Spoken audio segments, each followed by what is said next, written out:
Merci. Axel Lemaire. Merci Madame la Présidente et merci également Madame la Ministre de votre présence et de votre exposé clair et sincère.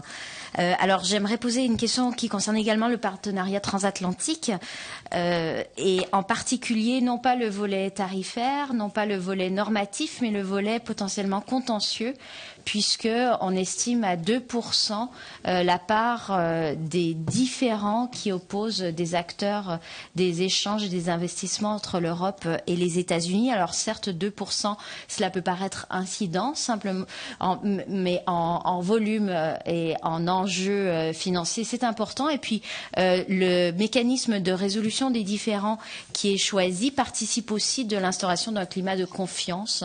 Et vous-même avez dit que les résultats de la négociation créeraient des précédents au plan mondial. Donc je crois qu'il y a matière à réflexion, en particulier sur le mécanisme de résolution des différents États et investisseurs.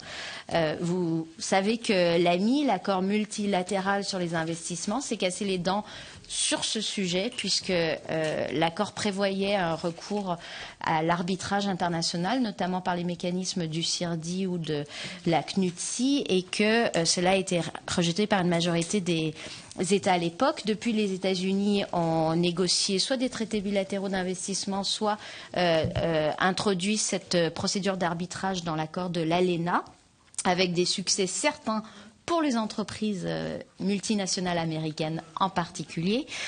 Pourriez-vous donner plus de précisions sur la position de la France sur ce sujet, peut-être sur la position des autres États européens à ce stade? Est-ce que la France exclut le recours au mécanisme d'arbitrage afin de préserver la souveraineté législative des États et en considérant que les tribunaux judiciaires en Europe assure une impartialité suffisante pour les investisseurs étrangers américains? Merci.